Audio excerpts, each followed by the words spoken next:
Today's clinical meeting is sponsored by Curacia Pharma.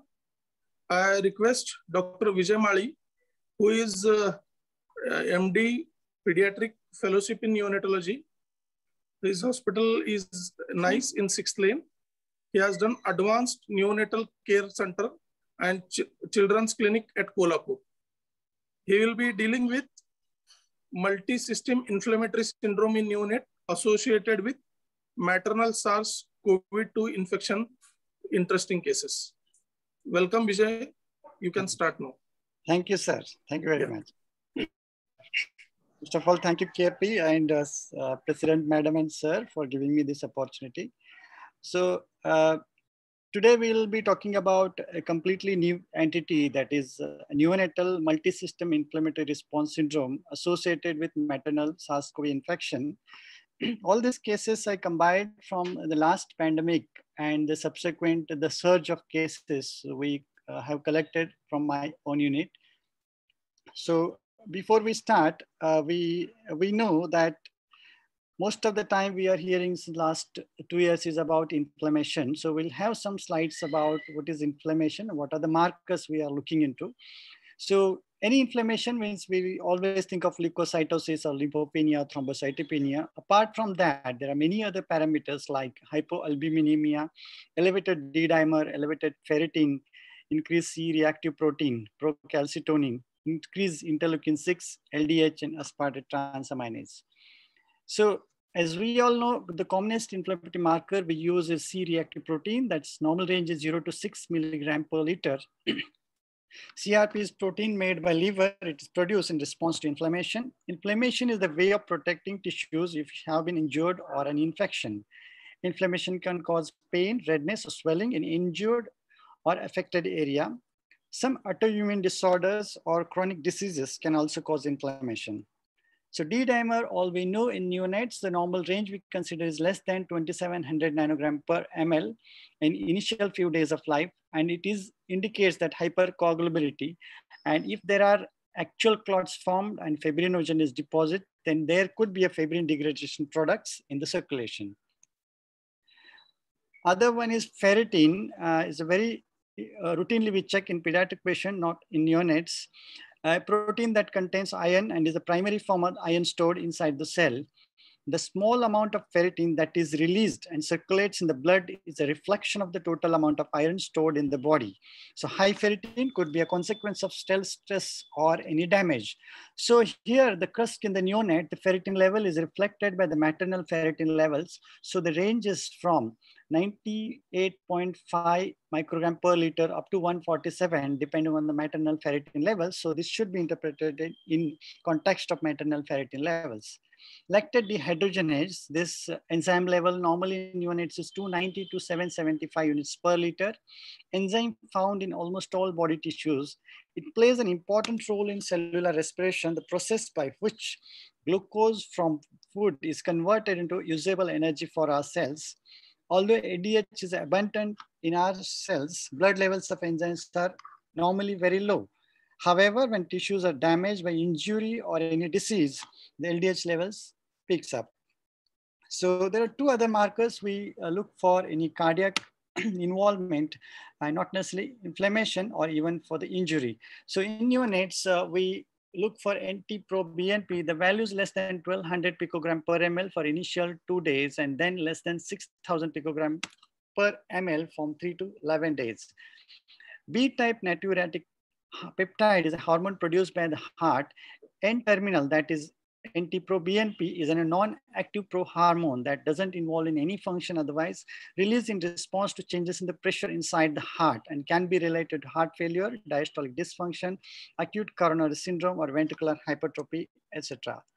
So to be more specific about cardiac muscle, this is troponin I, we do it, and then the levels are ranges between 0.63 plus or minus 0.58 nanogram per ml.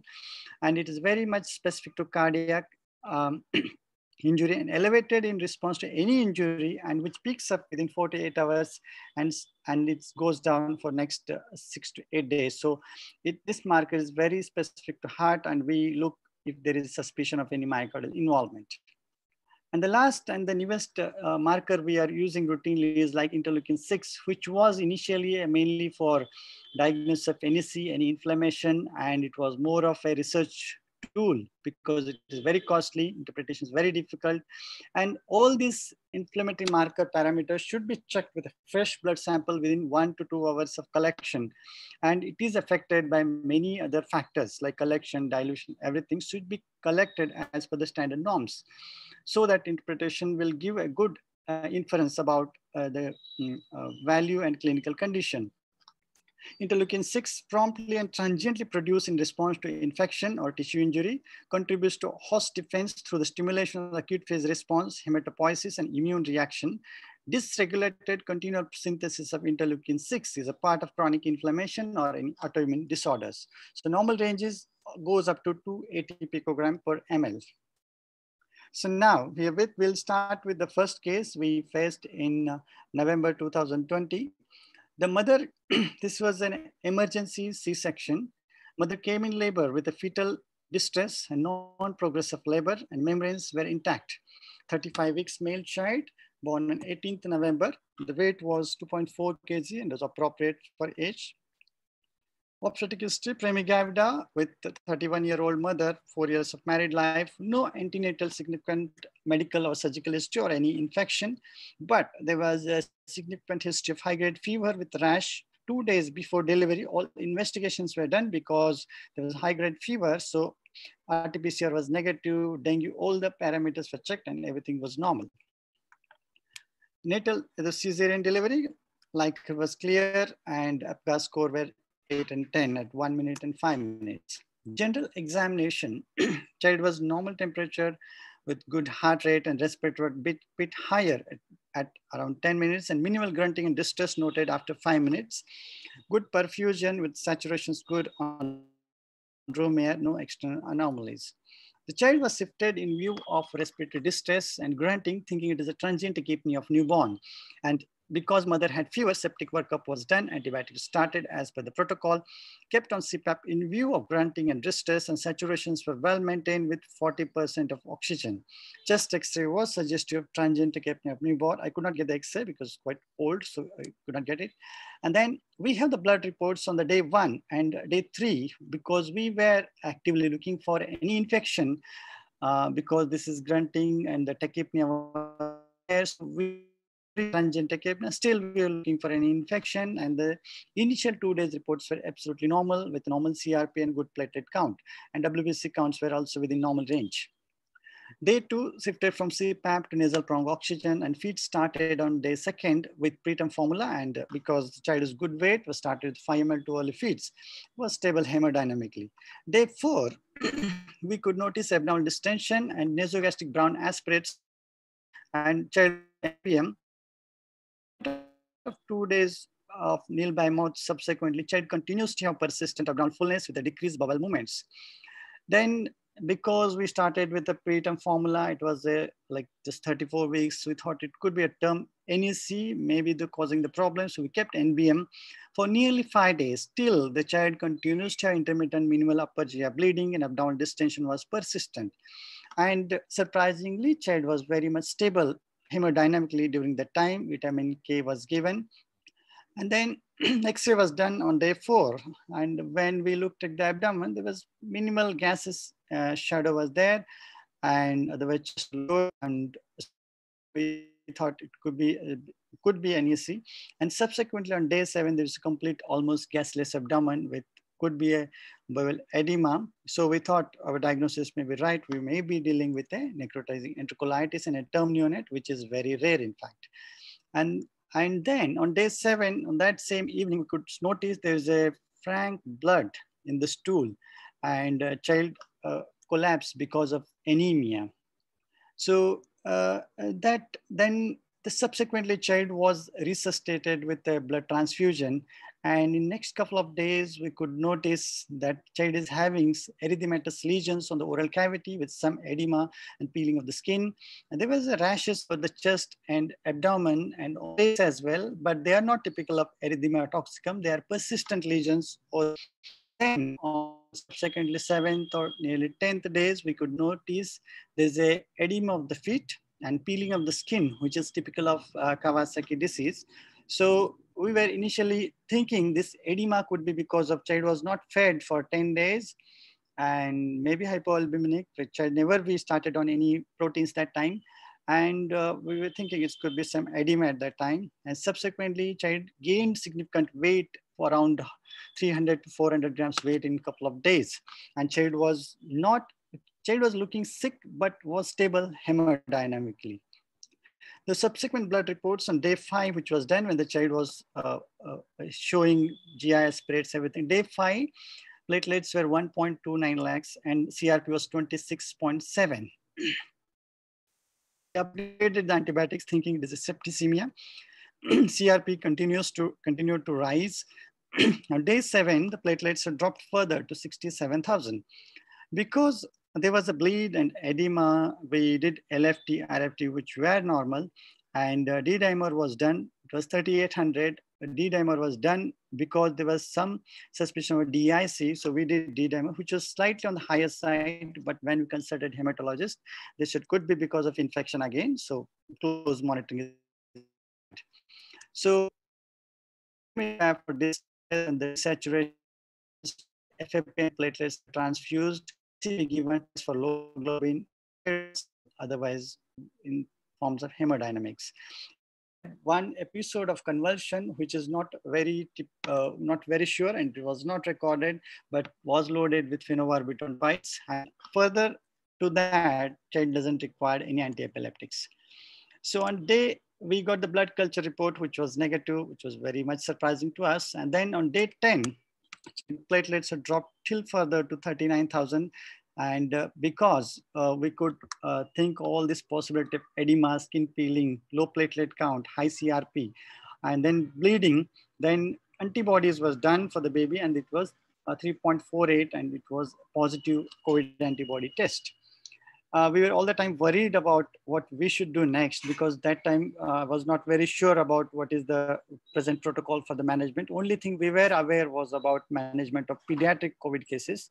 And then I discussed with our colleagues in Kolhapur, and then we did the D-dimer subsequently because we thought it is an ongoing DIC, and D-dimer has significant double almost values were gone up in 4 days to 6,350, and PT, APTT both deranged at the time.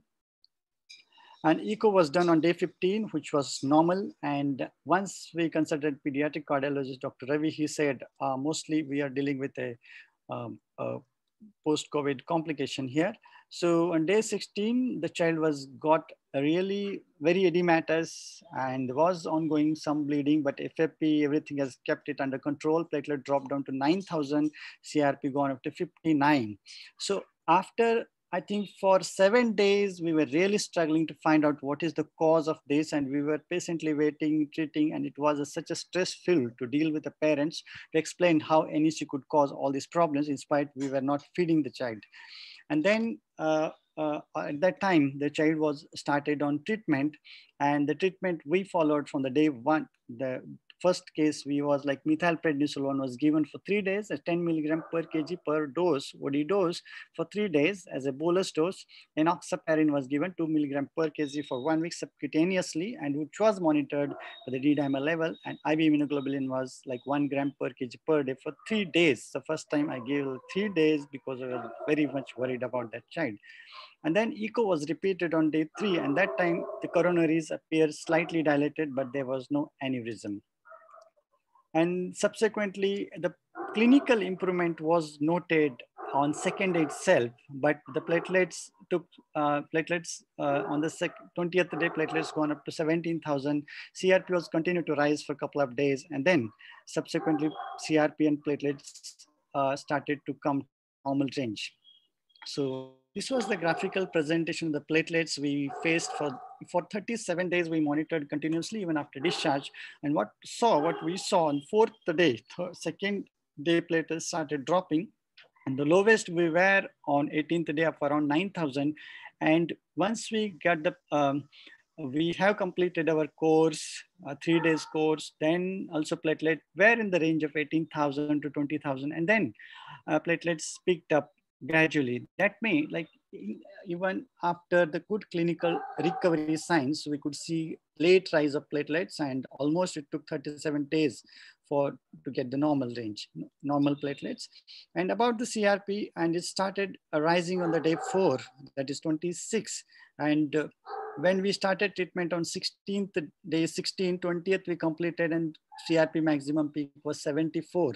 And then subsequently at 1 month, CRP was 48, and almost day 40, we got the last 12. It took a long time, even after clinical recovery, for CRP to come down to normal range. So before therapy, there was the edema, and then subsequently is no edema. This was just 3 days, 3 to 4 gone. Edema has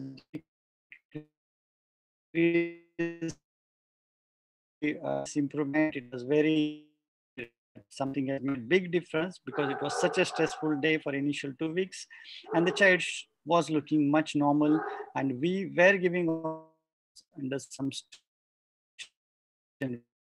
as such child never required any oxygen support. When there was abdominal distension, we used PAP for breathing. So overall, other supportive treatments we use on 7th day of admission, baby kept on CPAP again, taken oxygen, then shifted oxygen again on 23rd, required some CPAP. Antibiotics total we gave for 21 days. Low molecular heparin was given for 1 week, and feeds restarted after 2 weeks and graded feeds. Blood products has been given PCV, FFP, and we give STP as well, and RDP as well, because platelets were really, really low. And what made during that time is FFP transfusion, which really kept baby pass through that bleeding crisis. And I think we were not sure that time. We didn't get the cryoprecipitate. There was some problem, but our hematologist suggested use the cryoprecipitate as well. So this is the child to receive. It is absolutely fine and is doing well. First of all, his milestones, and we've been close monitoring of this. Because known in Kolhapur cities, we really struggle to explain them things. Understood, and we got some definitive treatment for this child. So what we have learned out of this index of suspicion for MIS-N, if clinical condition not improving, as diagnosis, avoid unnecessary stress for doctor and prevent mortality. Real tough time, what is MIS-N to relatives, as all the time they tend to think it is a COVID, even though antibody is positive in spite of repeated counseling. So once that time, the situation was once we utter the word COVID, everybody used to think it is a COVID infection. And then it was very tough time for us to explain everything to them. Okay, so now we'll move on to the second case. If anything, you can just interrupt me or we can talk at the end. Okay, now we have another case. This is a cesarean section. The liquor was very clear.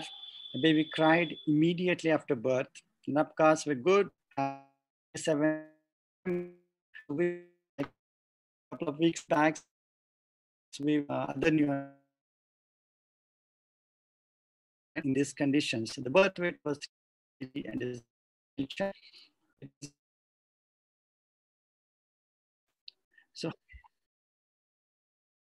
so high-grade fever with rash for 7 days, which the cause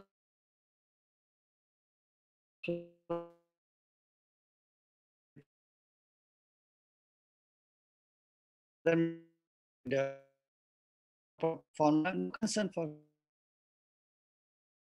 the side. Increased respiratory efforts on 3rd day with tachypnea, grunting, and subcostal retractions, and decreased activity with poor feeding. On examination, when we examined on mother side, child was poor, and then child was otherwise with good normal temperature. And then in the maternity itself, when we look with a pulse oximeter, heart rate was between 70 to 140. We were not very sure. And then saturation were 74% without oxygen. Child was put on oxygen, saturation we could notice 94%, and child was shifted immediately to neonatal ICU. There was a mild rash all over the body, which is very not typical of any erythema toxicum, but we could not get a photograph of that. And then a lot of differential diagnoses as like septicemia, viral infection, herpes or enteroviral, congenital pneumonia, heart disease, or atypical malformation of the lung, aspiration pneumonia, a lot of things go in our mind. It could be so it was that time because child was about to collapse on the mother's side. So we were a bit stressed. And then on systemic examination, there was tachypnea, grunting was present, and definitely there was a variable heartbeat between 78 to 140 per minute.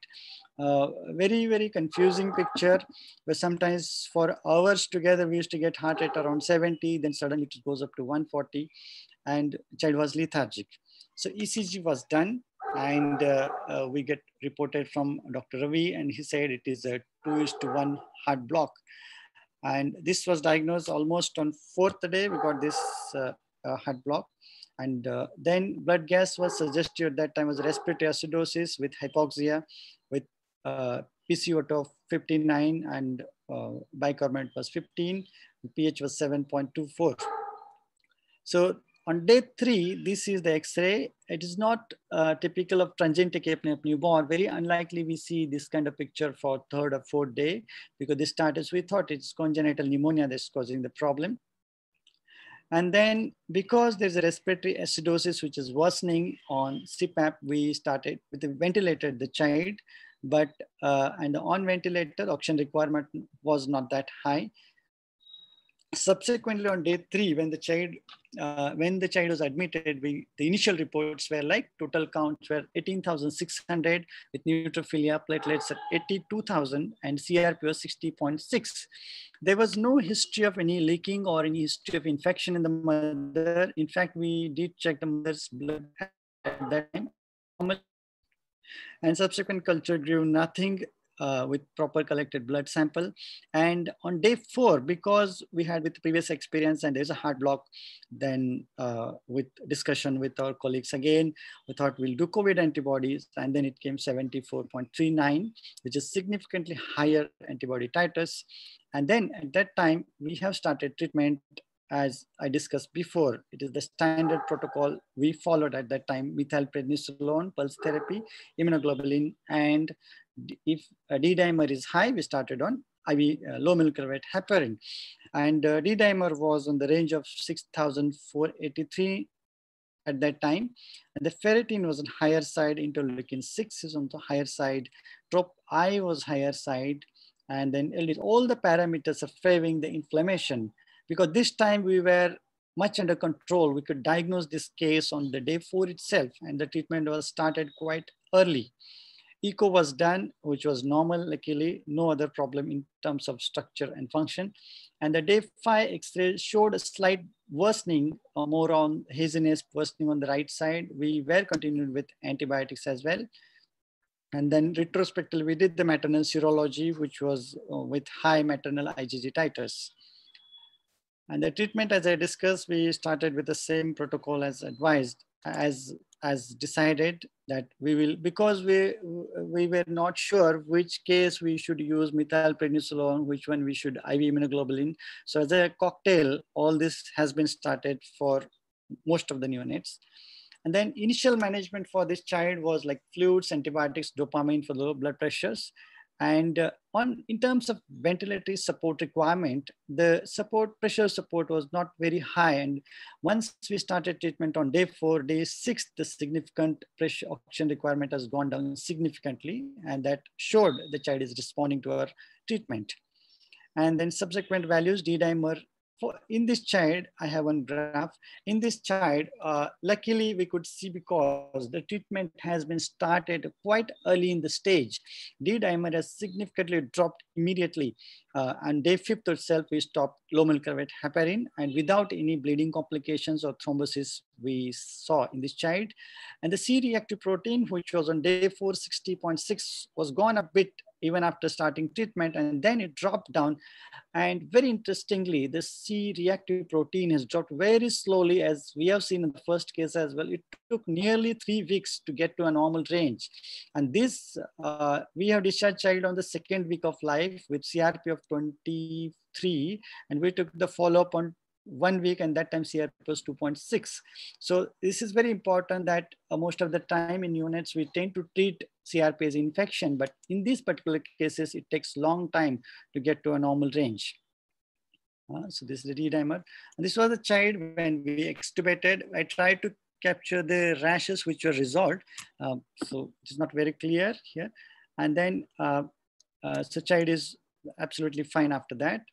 And the heart rate was normalized. Within 1 day, the heart block is normal. As soon as we given methylprednisolone first dose and immunoglobulin, second itself heart rate got normalized. Baby was extubated on day 7, started by nasal prong oxygen. Antibiotics total given for 10 days. For stabilization, BP inotropic support was given for 4 days.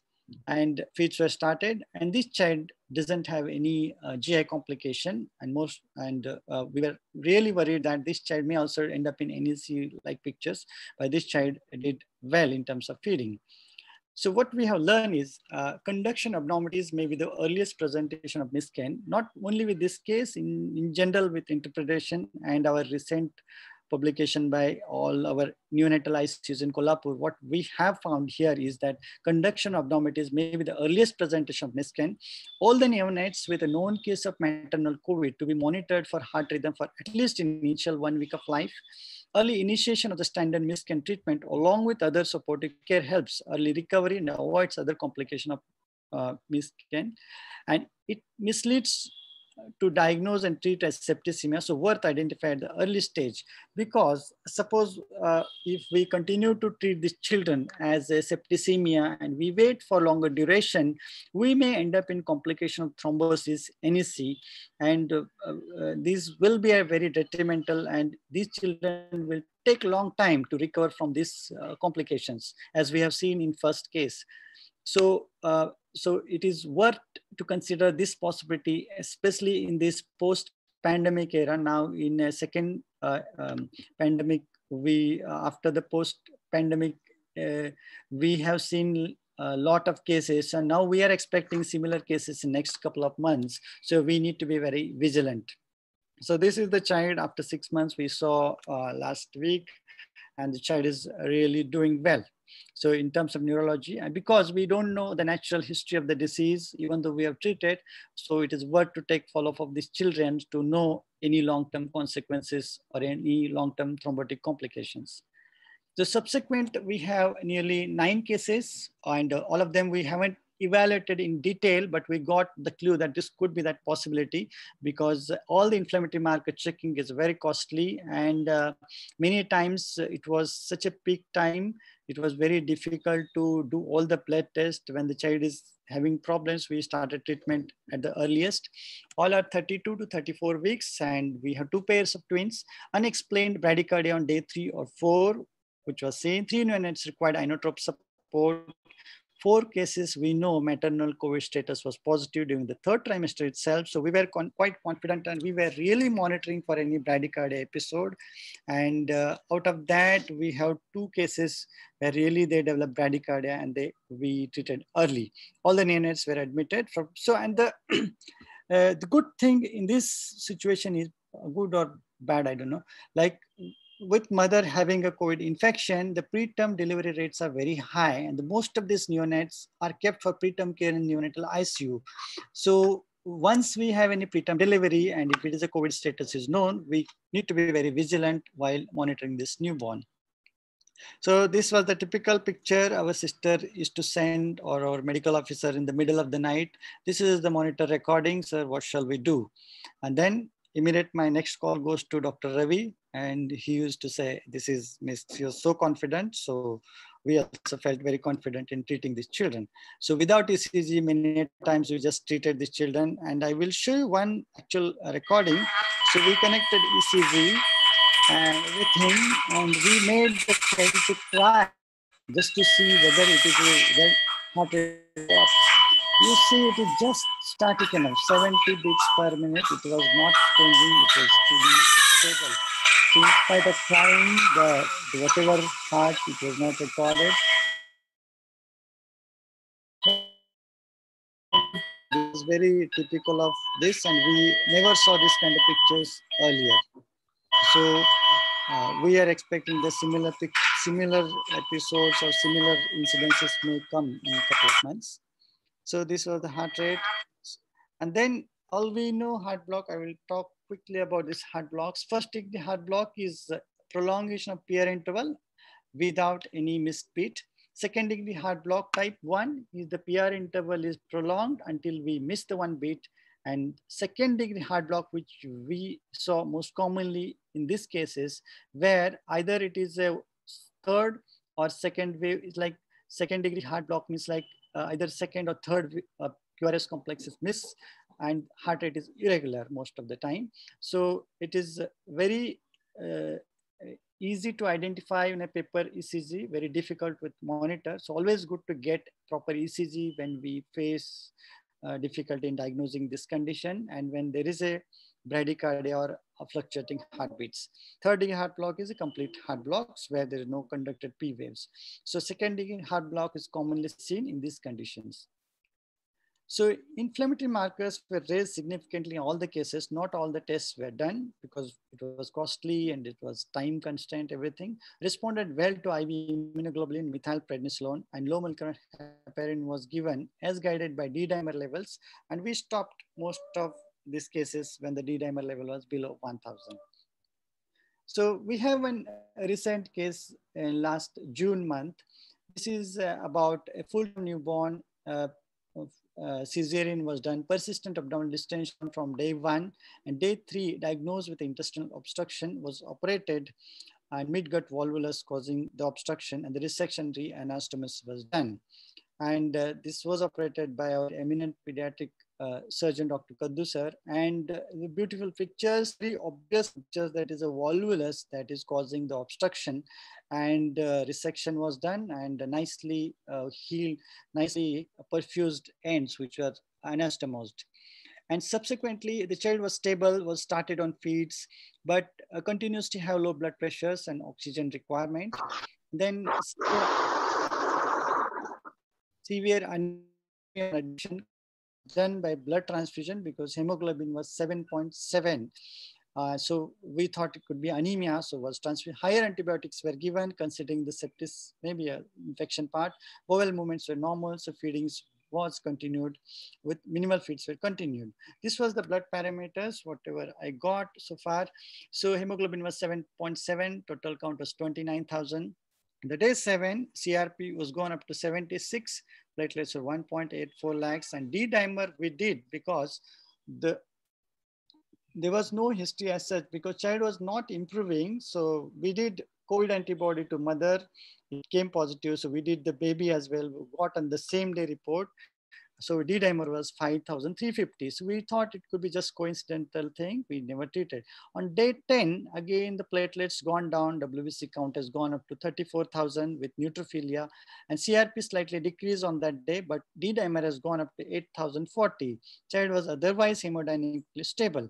So this prompted us, we may not be dealing with infection or hemodynamic instability post surgery. It could be something else because antibodies were positive, D-dimer was high. Straightway we treated this child. This is antibodies positive. We treated this child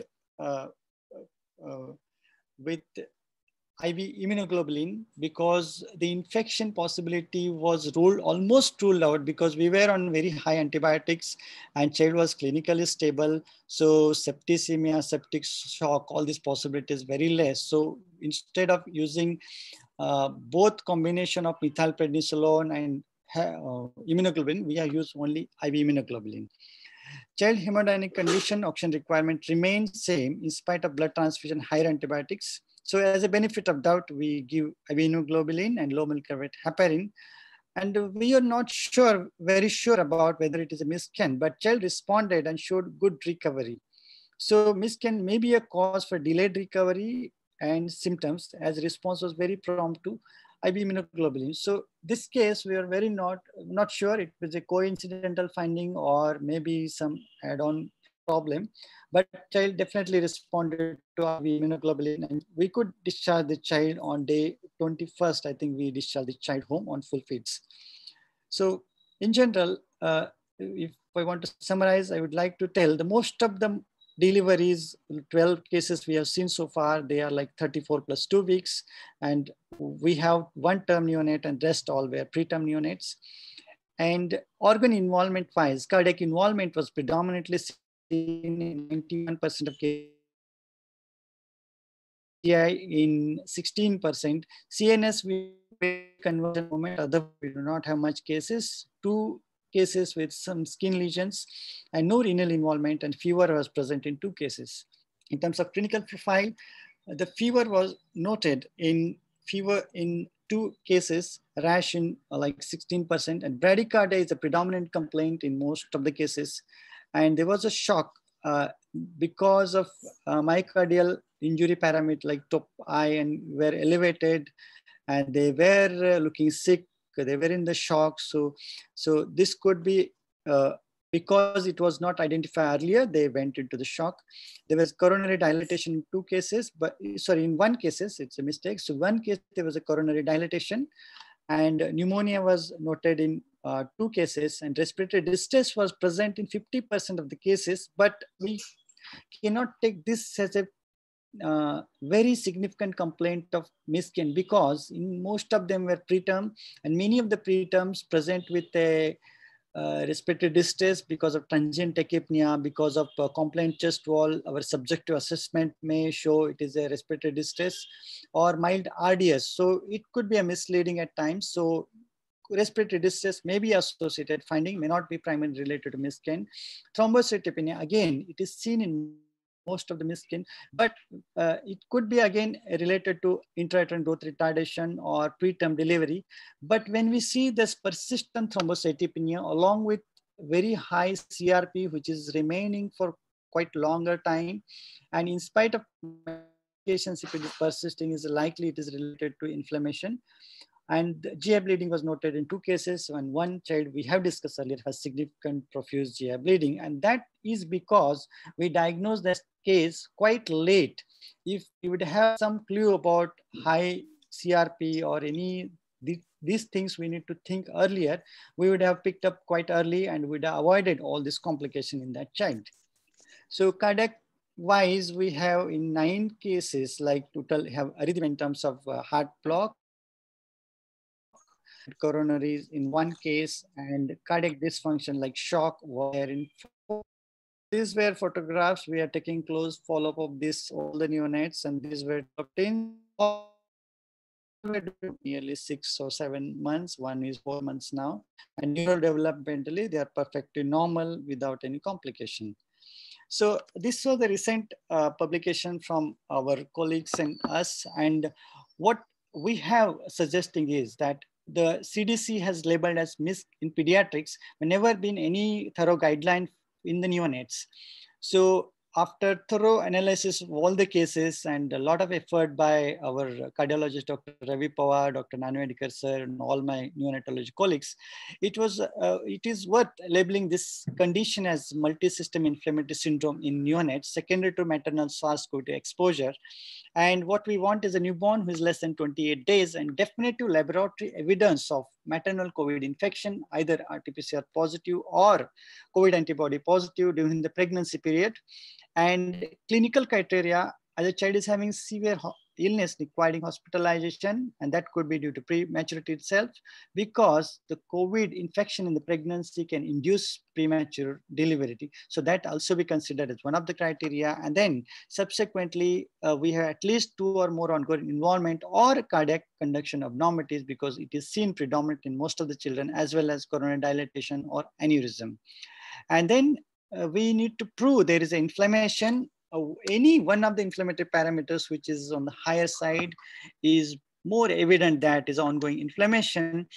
It is very difficult to do all the parameters in a clinical setting because it requires a lot of blood and a lot of errors in reporting. So we have done in selected patients, but when we are not sure about one parameter, it is worth testing in other parameters or relevant parameters to confirm the diagnosis. And as I said before, these parameters are significantly affected by neonatal condition. So if it is birth asphyxia or septicemia, these parameters go up. And in our series, when we presented, we haven't included these cases. And as well as because heart block could be a maternal lupus infection.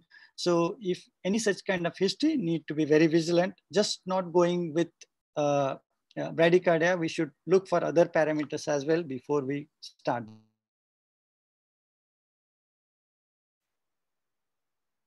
That way, most of the time we treated with prednisolone and immunoglobulin, maybe on the with maybe over treatment at times. At the same time, I could say that there need to be a lot of studies and lot of clear guideline about whom to use immunoglobulin, whom to use methylprednisolone, what doses, how long. But this is what we followed and incorporated idea from the pediatric cases, and that's what we have used in our unit, and it definitely worked for us. And then we have, it's not only the pediatric cases, a lot of reported cases of fetal inflammatory response syndrome, where the elevated interleukin-6 concentrations and often associated leukocytosis and neutrophilia in fetus. And FIRS is also associated with increased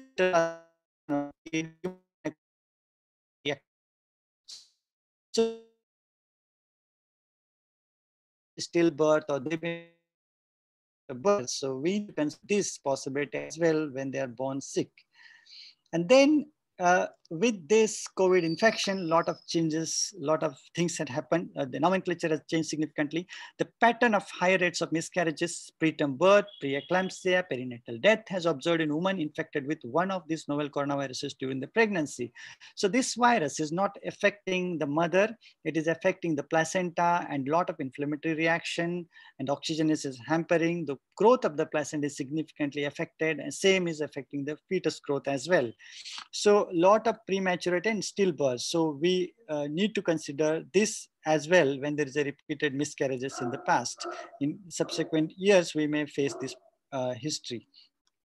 And recently, or many cases has been reported, but I am quoting one of these, where they have reported unexplained hemolysis. In fact, one case we have in DY Patil, we will collect the data. There was a hemolysis, but there was no incompatibility. There was no DCT positive, everything was negative. Still, there was significant hemolysis was there, and we could require exchange transfusion for that child, and child recovered. And there are reported cases of hemolysis because of maternal COVID exposure, and newborn was presenting on second day or third day with significant hemolysis. So this possibility also we need to consider. So take home says out of this is that in this present pandemic, many mothers are infected with COVID and many are asymptomatic. Neonates can present with respiratory distress shock due to immunogenic reaction which was initiated before delivery. Late onset neonatal reactions can complicate existing clinical condition, which can only be diagnosed with high suspicion of this condition. As many had bradycardia, close monitoring in known case of maternal COVID for neonatal heart rate, at least in the first week of life, can diagnose cases earlier. So when we see a mother COVID history, then it is better to be vigilant and keep close monitoring these neonates so that we can pick up these cases at earliest. Prompt diagnosis and early intervention can definitely help to good recovery. And we may see completely new manifestation as well. So we need to be very vigilant. Different kind of manifestations, so we need to be vigilant.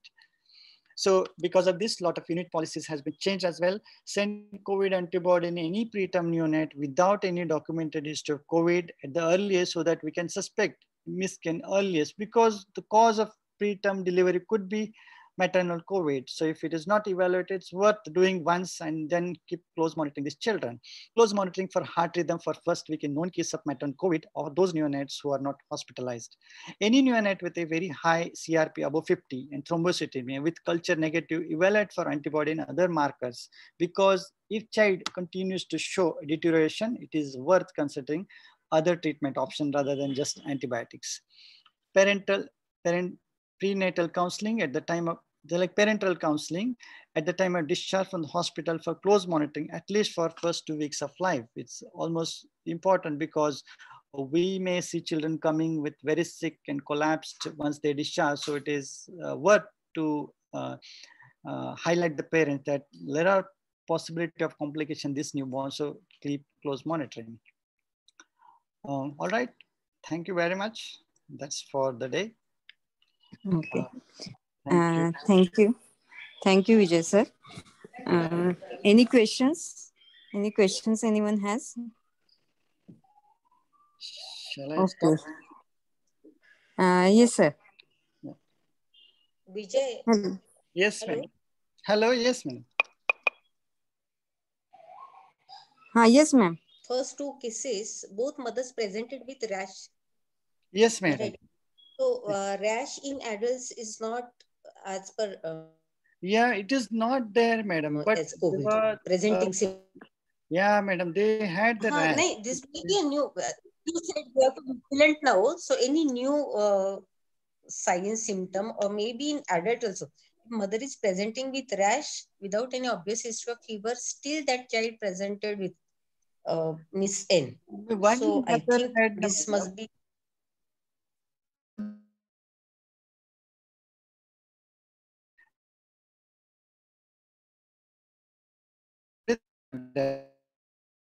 Dengue, everything was negative. That was just before delivery. So it may not be just, she may have some inflammatory reaction as well. We don't know. Okay. Okay, fine. Okay, ma'am. Any questions anyone has, we can take. Well, I don't have questions. Yes. First of all, Dr. Mali, thank you for coming to my rescue. It is a tough case. Case of intestinal obstruction, bit operated. I was in fact a little anxious when operated because the child had 1.5 feet of gangrene, totally gangrenous bowel with a lot of blood congestion in that. And that is a cause of the anemia, 7.7 grams. There was hardly any less than 10 cc of blood loss in drop. So much of the blood loss was in the bowel. Now, this gangrene was secondary to not a classical midgut volvulus, but a very unusual type of volvulus which involved only segment of a bowel, which I have not seen in the last so many years of practice. So it is unusual. Anyway, that child fortunately recovered from that. Now, my next question is, I think Dr. Mali had a little bit of, we had a little bit of confusion whether this gangrene was due to the COVID, MIS. It was not due to MIS, it was purely a mechanical type of a gangrene. Yes. But in older children or in adults, they have seen patients with COVID who have developed bowel gangrene. Secondly, because it's coincidental with COVID and there's no other demonstrable cause, they suspected that COVID is the cause of the thrombosis and the bowel ischemia and gangrene. So I don't know, we might someday see these cases even in the neonatal age. Yes, in pediatrics, sir, I think we had last presentation. There's one child with a gangrene, like ischemia of the lung, and one child had GB syndrome because of spinal vessel thrombosis. So in neonate, because we may be identifying with other symptom earlier, we may not be seeing thrombotic complication. If we don't treat them, I think we may see a lot of these cases in future. Like if you don't identify or they remain sick or they continue to be treated indifferently, they may present with thrombotic complication. Because sir, the other cases I discussed, the hemolysis cases, all the 3 reported hemolytic patients, they have been treating for hemolysis for many days, and then the child ended up in NEC and all the bowel was completely gangrenous and thrombosis was there. At that time, they were very suspicious that initial hemolysis could be because of COVID. And that's what I said, right? Right now, we have not had any presentation so far, yes, but in the future, in the next few months, maybe years, it's possible that COVID can show actual ischemic changes in the bowel, even in neonates or in the pediatric age group. It's quite possible. Yes, yes. Hopefully not, but maybe someday. Actually, at Masai, we had 2 cases, both having thrombosis. Like one baby was having left pulmonary artery thrombosis, and other baby was having IVC thrombosis. So 2 thrombosis cases we have seen, and both of them were presented like some fetal distress and immediately ventilated, shifted here. And then on echo, we found to have this thrombosis treated with low molecular weight heparin for 42 days. And subsequently, thrombus got resolved. For one baby, we have did thrombolysis also. So thrombosis cases, we have seen 2 at Masai. So I think then these were started quite severe inflammation in the antenatal period. Yeah, so yeah. With thrombosis. For them, that anti-proBNP was more than 25,000 and D-dimer was above 15,000. Okay. So that much high inflammatory markers were there. Okay.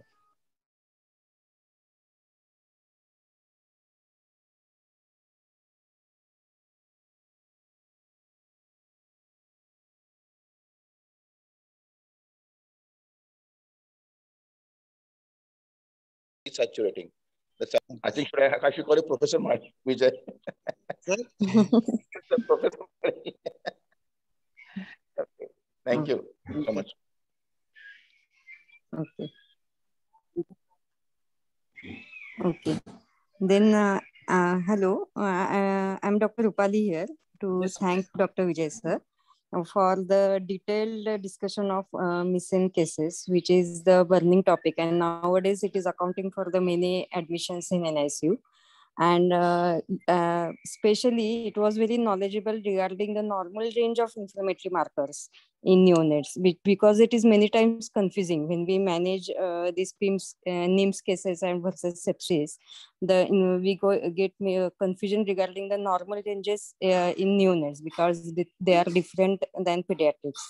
So it was very knowledgeable. Then I thank you, our KP members also, for active participation and in large numbers all were present. Thank you. Rupali, Good night.